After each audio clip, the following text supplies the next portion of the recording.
पहली नज़र का प्यार एक प्रेम कहानी। सुशांत 24 साल का, दिखने में डिसेंट और स्मार्ट लड़का था। अंकिता को उसने पहली बार एक शॉपिंग मॉल में देखा था। अंकिता देखने में किसी परी जैसी थी। सुशांत को अंकिता को देखते ही पहली नज़र का प्यार हो गया। उस दिन सुशांत अंकिता को देखकर ऐसे मदहोश हुआ कि न उसे अंकिता से मिलने की सूझी, ना ही उसने सोचा कि उसका नाम या नंबर पता किया जाए। बस वही मूर्ति की तरह खड़ा होकर उसे देखता रहा। अंकिता थोड़ी देर बाद वहाँ से चली गई। अंकिता के चले जाने के बाद सुशांत का सुख चैन सब चला गया। सुशांत को लगने लगा अगर वह अंकिता को फिर से नहीं मिलता है तो शायद उसकी जान निकल जाएगी।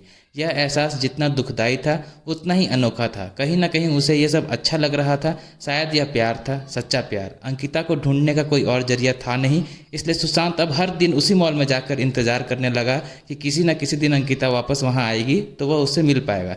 पूरे 2 हफ्तों तक वह लगातार उस मॉल में जाता और पूरा दिन वहाँ पर अंकिता का इंतजार करता और हर आने जाने वाले लोगों पर नज़र रखता। 2 हफ्ते बाद उसके सब्र का फल उसे मिला और एक दिन अचानक अंकिता खुद उसी के सामने आकर खड़ी हो गई।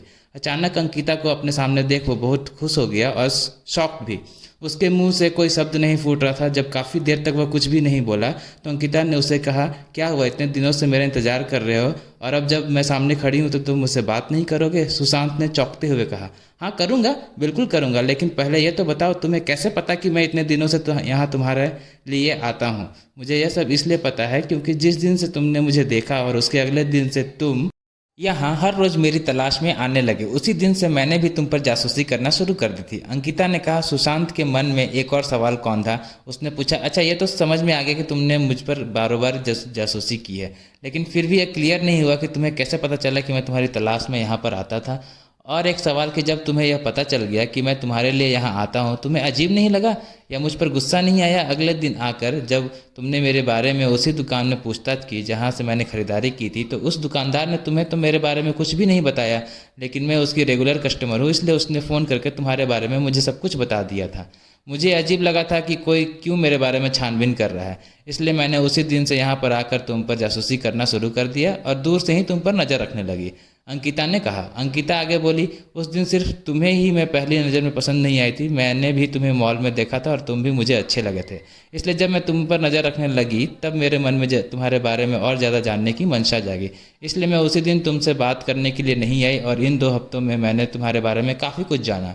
मुझे यह तो पता चल गया था कि तुम मुझे इसलिए खोज रहे हो क्योंकि तुम मुझसे प्यार करने लगे हो, लेकिन मुझे इस बात को कंफर्म करना था कि कहीं तुम्हारा प्यार सिर्फ शारीरिक आकर्षण तो नहीं है, जो अक्सर इस उम्र में हो जाया करता है। लेकिन जैसे जैसे दिन बीत गए और मैंने देखा कि तुम बिना धीरज कोई और बिना इंटरनेट यूज़ किए उतनी शिद्दत से मेरे लिए यहाँ आते थे और मुझे तलाशते रहते थे, तो मुझे यकीन हो गया कि यह महज एक आकर्षण नहीं है बल्कि तुम सच में मुझसे प्यार करने लगे हो। और इस बात को तब और ज़्यादा मजबूती मिल गई जब मैंने देखा कि मॉल में मुझसे भी ज़्यादा सुंदर लड़कियाँ तुम्हारे पास से गुजरती थी, लेकिन तुम उनमें सिर्फ मेरा चेहरा देखना चाहते थे। इन 2 हफ्तों में तुम पर नज़रें रखते रखते मेरे दिल में भी तुम्हारे लिए प्यार जाग गया और मेरा प्यार भी आकर्षण नहीं है क्योंकि मुझे भी अब बिना तुम्हें देखे चैन नहीं आता है और मैं भी वही चाहती हूँ जो तुम चाहते हो, इसलिए आज मुझसे रहा नहीं गया और मैं तुम्हारे सामने आकर खड़ी हूँ।